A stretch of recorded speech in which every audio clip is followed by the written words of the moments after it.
अब बात करते हैं ओम प्रकाश राजभर की, जिनके लिए कई सियासी दलों ने अपने दरवाजे बंद कर दिए हैं। पहले सपा ने सियासी दोस्ती खत्म की, उसके बाद बसपा ने उन्हें दूर रहने का संदेश दिया और अब ओवैसी की पार्टी ने भी राजभर पर चुभने वाला तंज कसा।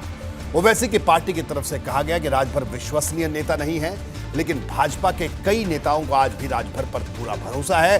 सिर्फ भाजपा नेता ही नहीं, यूपी में भाजपा के जितने भी सहयोगी दल हैं, सब राजभर को एनडीए में शामिल होने का न्योता दे रहे हैं।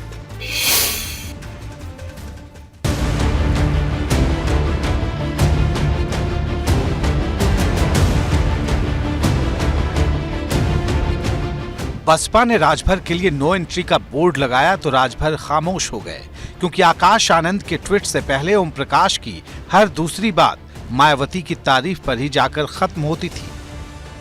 निकाह के लिए सबसे अच्छी पार्टी कौन है आपके लिए? बहुजन समाज पार्टी। आखिर क्यों आप बहुजन समाज पार्टी के प्रति इतना आकर्षित हैं? अब 14 साल उसमें रहे हैं ना, जानते हैं अंदर के हाल। तो मायावती जी से मुलाकात हुई आपकी?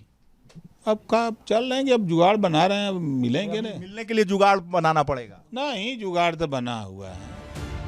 पहले समाजवादी पार्टी ने चिट्ठी जारी करके राजभर से सियासी रिश्ते खत्म कर लिए और फिर मायावती की बसपा ने भी राजभर को दूर रहने का संदेश जारी कर दिया। अब राजभर कहां जाएंगे, इसका इशारा तो हर रोज हो रहा है, सिर्फ औपचारिक ऐलान का इंतजार बाकी है। हम सब कह सकते हैं कि वो नेचुरल गठबंधन नहीं था और वो लंबे समय तक नहीं चलने वाला था, और स्वाभाविक रूप से वो हम लोग के साथ रहे हैं, पहले भी रहे हैं, सैद्धांतिक रूप से हम लोग के बहुत नज़दीक हैं।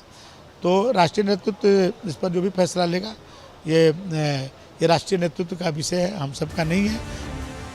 सियासत में गठबंधन फायदे का ही दूसरा नाम है और फायदा तलाशने के लिए छोटे छोटे दल कभी इस पार तो कभी उस पार दिखाई देते हैं। अब राजभर जब बीच मझधार में खड़े हैं तो उस पार से बुलाने वालों की कमी नहीं है, साथ में सत्ता के पावर का मंत्र भी फूंका जा रहा है।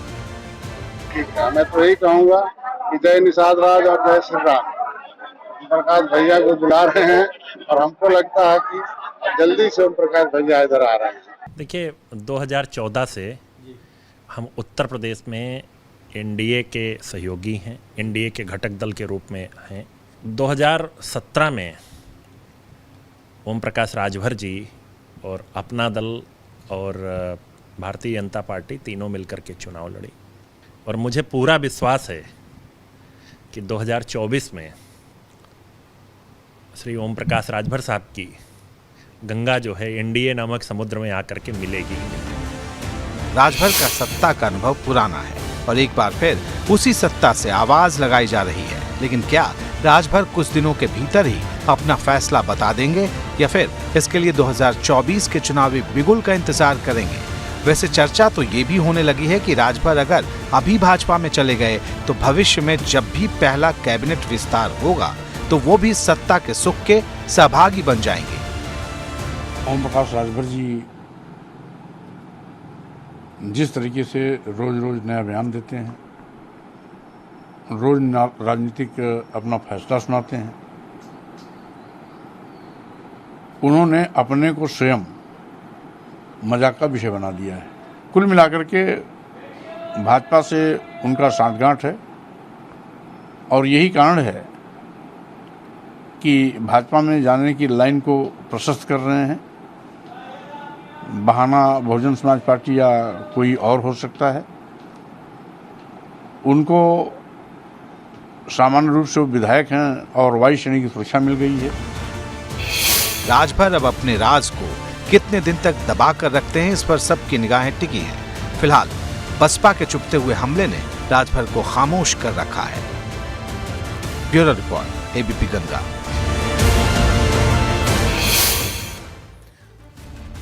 और आइए अब आपको बताते हैं कि आखिर राजभर को किस शुभ मुहूर्त का इंतजार है और उनकी राजनीति में मौके पर चौका लगाने का पैटर्न क्या है। यूपी के कुल मतदाताओं में 4% राजभर वोटर हैं।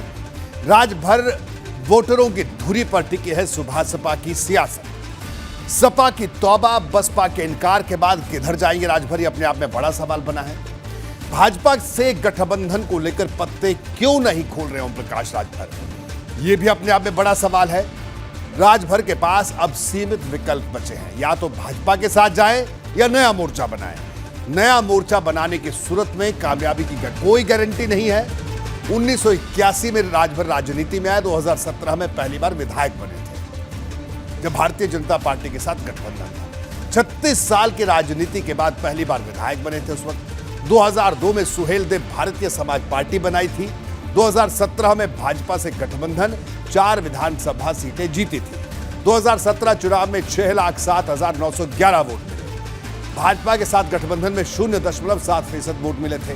नए दौर में भाजपा स्वागत को तैयार है। राजभर का सस्पेंस अभी भी बरकरार है।